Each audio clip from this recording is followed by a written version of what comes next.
malam mengagetkan saya. Waktu hanya diberikan sangat sempit. Dalam 2,5 jam harus sudah tiba di Istana Bogor. Ditunggu kehadiran Bosman jam 10 malam tepat. Inilah undangan untuk pertemuan penting dengan beberapa petinggi negara lainnya. Demikian info singkat setelah berbicara melalui telepon dengan beliau. Pak Menteri menindaklanjuti info dari WA tadi. Tanpa pikir panjang saya langsung berangkat dengan membawa alat tulis, baju batik yang digantung di kursi belakang mobil, di mana saya kepikiran untuk nanti saja dipakainya ketika tiba di Istana Bogor. Dalam perjalanan di mana agak gerimis malam tadi, kecepatan mobil di jalan tol Jagorawi tidak berani saya gaspol. Kepala saya terus bekerja. Kenapa saya dipanggil? Kenapa sekarang? Siapa yang hadir di sana? Apa yang harus saya persiapkan? Saya mencoba menganalisa, apa karena cadangan kas di Bank Indonesia menipis hingga waktu bertahan hanya beberapa bulan lagi? Lalu, apa hubungannya dengan saya? Apa cadangan devisa Indonesia menurun drastis karena ekspor yang menurun tajam? Lalu apa yang saya bisa lakukan? Apakah nggak ada pinjaman lagi karena dunia lagi susah semua? Bahkan IMF pun tidak ada dana yang tersedia, di mana Indonesia sudah masuk negara menengah atas sehingga diharapkan bisa berjuang sendiri, sehingga Indonesia saat ini memerlukan solusi alternatif. Apa ada signal bahwa Amerika menang perang sehingga memerlukan kebijakan bagaimana menghadapi Trump yang ambisius untuk menjadi sheriff dunia? Lalu saya harus bagaimana? Pikiran saya yang liar ke sana kemari tanpa terasa membawa ke ujung jalan tol, keluar di dekat terminal Baranang Siang Bogor. Belok kanan dan tidak lama kemudian, kurang dari 5 menit sudah sampai gerbang Istana Bogor yang malam itu cukup lengang suasananya. Namun protokol keamanan di depan gerbang ternyata ketat sekali. Kendaraan saya berhenti tepat di depan gerbang. Jendela kaca mobil saya turunkan perlahan. 2 orang menghormat dan membungkuk menanyakan identitas saya yang dicocokkan dengan data di map seorang perwira di belakangnya. Mardi Guowi, ya Pak, katanya sopan. Yang dilanjutkan, silakan parkir di sisi kiri, nanti Bapak akan kami kawal ke dalamnya. Saya melihat jam dan jam menunjukkan jam 9.40 malam. Alhamdulillah tepat waktu. Sambil memarkirkan mobil, saya ganti pakaian batik dan mengambil map kulit, buku catatan favorit saya. Kendaraan listrik Golf menanti saya dan saya pun duduk di samping pengemudi yang kemudian berjalan cukup kencang ke arah pepohonan. Sisi kanan berbelok sedikit, kemudian dari kejauhan gedung megah walaupun agak tua terlihat anggun ketika diberikan sorot lampu menyinari sekeliling gedung tersebut. Ini dalamnya Istana Bogor itu ya, demikian gumam saya dalam hati. Kendaraan listrik berhenti di posisi agak ujung, lalu 2 orang pria menggunakan batik menghormat singkat kepada saya sambil mengulurkan tangannya menunjukkan saya harus menaiki anak tangga di depannya, dan satu lagi temannya mendahului langkah saya mengarahkan kemana jalan yang harus saya tuju. Jajaran kursi antik dan meja di ruang pendopo terlihat sepi. Kemudian diarahkan saya ke belakang, ruangan yang ada 2 penjaga di pintunya dengan pintu tinggi warna putih, pintu 2 daun. Agaknya ruang meeting utama ini menurut perkiraan saya waktu itu. Ternyata saya tidak dibawa ke sana, tapi terus ke kanan, lorong agak panjang menuju satu ruangan tamu agak kecil jika dibandingkan ruang pendopo di depan tadi. Saya diperintahkan duduk, namun belum saya duduk ada suara memanggil nama saya. Pak Mardiwowi. Saya pun membalik badan dan ada 2 orang yang posisinya terhormat di negeri ini menghampiri saya, Pak Pratikno dan Pak Pramono Anung. Saya pun membalik badan, kedua telapak tangan saya rapatkan menghormat kedua tuan rumah tersebut dalam protokol COVID, di mana sejak tadi saya menggunakan face shield dan masker yang kemudian di belakang keduanya tanpa seorang dokter langsung mengecek suhu saya dan beberapa pertanyaan standar protokol COVID yang kemudian saya pun mencopot semuanya ketika dikatakan clear.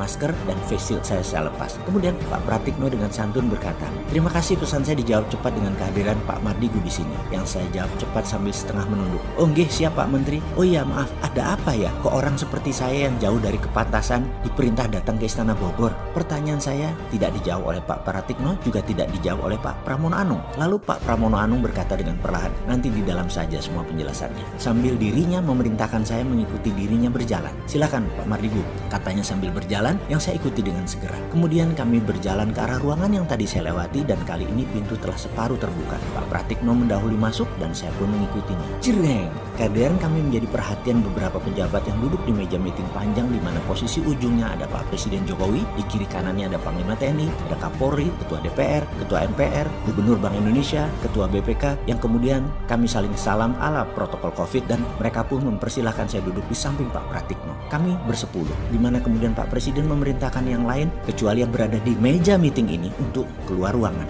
Semua ini membuat saya tegang sekali karena tidak tahu apa yang akan terjadi. Begini, saya langsung saja. Demikian Pak Presiden mengawali percakapan malam ini dengan nada seperti dirinya lakukan yang banyak kita kenal, mengeja perlahan kata per kata. Mas Mardigu, terima kasih atas kehadirannya. Kami mengundang semua yang hadir di ruangan ini dengan pemberitahuan sangat terbatas dan semuanya sama. Hanya yang kami putuskan tadi sangat cepat, yaitu jam 7.30-an malam untuk kehadiran jam 10 malam ini di ruangan ini. Semua tidak ada yang tahu agenda apa yang akan kita bicarakan kecuali saya dan Pak Pratikno. Suasana hening dan terlihat ekspresi wajah lainnya sama seperti saya, bertanya-tanya. Mas Marigu, demikian nama saya disebut beliau dan saya menambah tegang, deg-degan di hati saya. Kalau saya beli waktu 15 menit. Demikian Pak Presiden melanjutkan perkataannya. Bisakah presentasi singkat, padat, cepat menceritakan bagaimana strategi MMT kita terapkan untuk Indonesia menjadi negara nomor 1 di dunia dalam waktu yang cepat dan harus diraih sebelum tahun 2030. Di mana demikian Pak Presiden berkata dengan jeda panjang sebelum dilanjutkan. Di masa pandemik ini dan di tahun depan, Indonesia sudah bisa meningkat ekonominya dan kedaulatannya 2 kali lipat dari saat ini. Saya tarik nafas panjang dan dalam yang disaksikan 9 orang yang terhormat di negeri ini. Wajah mereka menunjukkan pandangan aneh menurut saya. Karena mungkin di kepala mereka 15 menit waktu yang singkat untuk presentasi. Apa bisa? Saya tanpa basa-basi setelah membuka dengan salam, saya menyatakan, insya Allah bisa Pak Presiden. Kemudian beliau pun tanpa membuang waktu mengatakan, silakan jelaskan kepada kami. Saya pun langsung memulai dengan bercerita. Kalau Tiongkok punya 2 standar mata uang renminbi dan yuan 30 tahunan yang lalu, sekarang sudah 1 nilainya. Lalu ketika perang dagang memuncak, renminbi menerbitkan i-renminbi. Ini adalah strategi baru menerbitkan mata uang di era digital. Mereka lakukan persis seperti 30 tahunan yang lalu, hanya kali ini digital currency.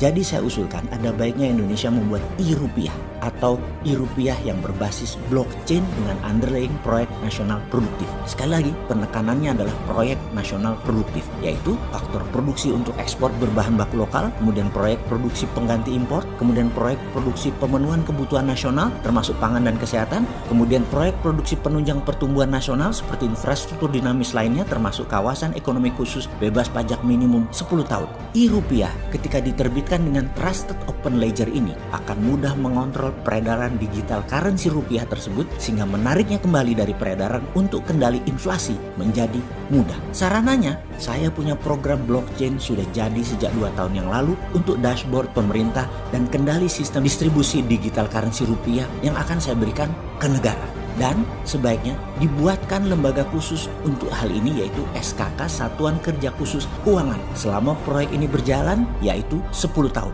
Demikian presentasi saya selesai Pak Presiden dan hadirin para pejabat negara yang terhormat. Semoga bisa menjadi landasan acuan tindakan pemerintah ke depan. Tampak yang hadir semuanya diam menunggu reaksi Pak Presiden. Pak Presiden pun diam berpikir dalam. Dalam hati saya berkata, kalau presentasi ini diterima, inilah moment of greatness. Sebuah meeting rahasia yang akan merubah jalan kehidupan berbangsa dan bernegara Indonesia ke depannya. Sengitnya dunia akan menekan Indonesia. Langkah Indonesia harus cepat dan tidak terbaca. Tahu-tahu Indonesia sudah menjadi negara besar dalam 2 tahun di awalnya saja. Tak lama azan terdengar keras yang saya lamat-lamat berkata dalam hati, loh kok sudah azan? Dan saya pun tersadar diri, ini azan subuh yang mengingatkan saya akan kewajiban serta menyadarkan posisi saya untuk bangun dari dunia mimpi tadi dalam rapat rahasia yang akan merubah negara Indonesia.